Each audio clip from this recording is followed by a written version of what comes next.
नमस्कार बंधुरा आमार टूर एंड ट्रैवल यूट्यूब चैनेले आपनादेर सबाइके स्वागत जानाई। आशा करछि सबाई सुस्थ आछेन भालो आछेन। एखन घड़िर काटाय बाजे सकाल 9:30 और आमरा बेरिये पड़ेछि दमदम एयारपोर्टेर उद्देश्ये। आमादेर फ्लाइट छिलो 12:25। बाड़ी थेके एयारपोर्ट जेते समय लागे 1 घंटा, ताओ आमरा हाते समय निये बेरियेछिलाम। और आजके आमरा कोथाओ घुरते जाচ্ছি ना, जाচ্ছি आमार शशुर बाड़ी आसाम विश्वनाथ चारियाली। आमार शशुर बाड़ीर नियारेस्ट एयारपोर्ट छिलो तेजपुर। जेहेतु आमरा अष्टमीर दिनके गियेछिलाम, ओई दिनके तेजपुरेर कोनो डायरेक्ट फ्लाइट छिलो ना, ताई आमरा दमदम एयारपोर्ट थेके गियेछिलाम हलंगी इटानगर एयारपोर्टे। पथे जेते जेते किछु प्यान्डेलও देखे निलाम। रास्ताय कोनो জ্যাম छिलो ना, ताई ताड़ाताड़ी एयारपोर्ट पौঁছে गियेछिलाम। 10:30টার ভিতরেই আমরা এয়ারপোর্ট পৌঁছে গেছি। তো হাতে আছে অনেক সময়, তাই এয়ারপোর্টের বাইরে দাঁড়িয়েই কিছু ছবি তুলে নিলাম। প্রায় 2 বছর পর বাড়ি ফিরছি। বাড়ি ফেরার একটা আলাদাই মজা। আর আমার ছেলের তার বাড়ি যাওয়া এটা প্রথমে ভেবেছিলাম ও খুব কান্নাকাটি করবে। ও বাবা, ও তো খুব এক্সাইটেড, চারিদিকে দেখতে দেখতেই যাচ্ছে। তারপর আমরা সিকিউরিটি চেকিং করে নিলাম। চেকিং করার পর 2A নাম্বার গেট দিয়ে এন্ট্রি করলাম। আমার 10 মাসের ছোট বাচ্চা, আর এটা ওর প্রথম প্লেনে ওঠা। এর আগে এত দূর ওকে নিয়ে কখনো বেরোইনি, তাই জানি না ও কান্নাকাটি করবে কিনা। তাই একটু ভয়ে ভয়েই আছি যে প্লেনে ওঠার পর আমার ছোট্ট বাবু কি করবে। তারপর আমার হাজব্যান্ড আমাকে ওয়েট করতে বলে সে বোর্ডিং পাস করাতে গেল। বোর্ডিং পাস করার পর আমরা আমাদের ইন্ডিগো ফ্লাইটটা যেখানে দিয়েছিল সেই গেটে চলে গেলাম। সকাল 11:30টার মধ্যে সব প্রসেস কমপ্লিট হয়ে গিয়েছিল, আর আমাদের প্লেন ছিল 12টার পর। তাই আমরা ওখানে ওয়েট করছিলাম আর আমার বাবুর সাথে খেলা করছিলাম। এর আগে যতবার বাড়ি গেছি ততবার আমরা ট্রেনে করেই গেছি। আমি ওই প্রথমবার প্লেনে করেই বাড়ি যাচ্ছি আর মনে মনে ভাবছি কখন গিয়ে পৌঁছাবো। এই যে দেখো, আমার ছোট্ট বাবু আবার সিটি মারার চেষ্টা করছে। এত কিছুর মাঝে আমাদের প্লেনটা অ্যানাউন্স করে দিল। তারপর আমরা আমাদের প্লেনের দিকে গেলাম। এরপর ভিডিওটি সঙ্গে থাকুন, দেখতে থাকুন।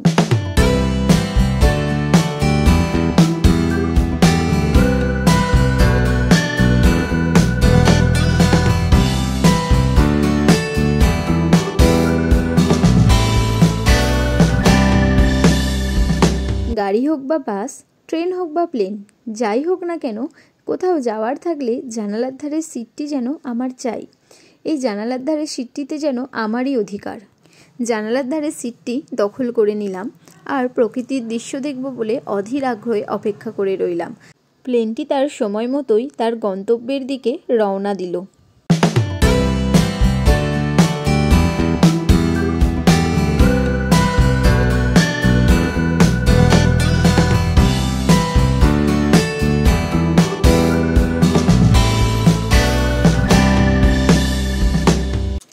তারপর আস্তে আস্তে পাখিদের মতো উড়ে গেলাম মেঘেদের রাজ্যে। আর মেঘেদের রাজ্য থেকে আমার শহর কলকাতা কেমন লাগে সেটাও দেখে নিলাম। আপনারাও দেখতে থাকুন আর আমার চ্যানেলটিতে অবশ্যই একটা সাবস্ক্রাইব করে দেবেন। ভিডিওটি ভালো লাগলে অবশ্যই একটি লাইক করে দিন। আমার ভিডিও আপনাদের কেমন লাগে একটা কমেন্ট করে জানাবেন।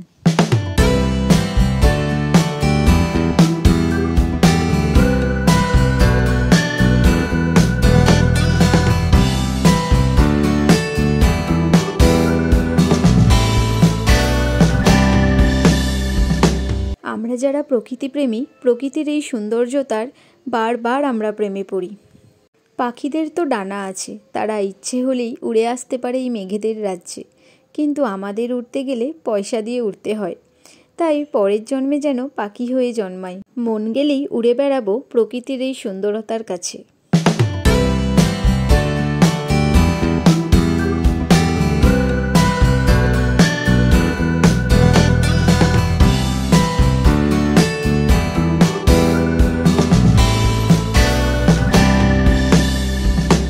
ভেবেছিলাম আমার ছোট্ট বাবু হয়তো খুব কান্নাকাটি করবে, কিন্তু সেও তো তার মায়ের মতোই প্রকৃতিপ্রেমী।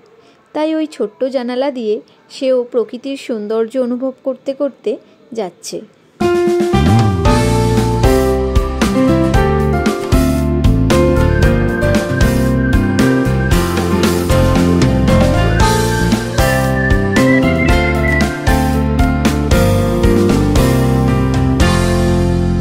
প্লেনটি যখন ল্যান্ড করছিল আমার বাবু খুব কান্নাকাটি করেছিল, এতই কেঁদেছিল, ওর কান্না দেখে আমিই কেঁদে ফেলেছিলাম।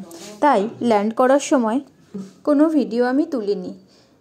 ফাইনালি হলঙ্গি এয়ারপোর্ট টাইম মতো চলে এলাম এবং আমরা আমাদের লাগেজগুলো কালেক্ট করে নিলাম। আমাদের নিতে এসেছিল বড়দা, মানে আমার ভাসুর এবং ভাসুরপো।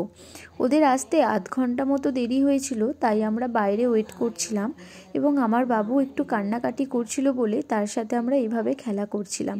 ফাইনালি দাদারা চলে এলো এবং আমরা বাড়ির পথে রওনা দিলাম। হলঙ্গি এয়ারপোর্ট থেকে আমার বাড়ি যেতে সময় লেগেছিল 1 ঘন্টা 15-20 মিনিটের মতো। আসামের সবথেকে বড় চা বাগান আপনারা দেখতে পাবেন আমার জেলাতেই, মানে বিশ্বনাথ চারিয়ালিতে। এটি আমার ভালোবাসার শহর। এতদিন ফিরছি বলে আমার বাড়িতে তো প্রায় লোকজমা হয়ে গিয়েছিল।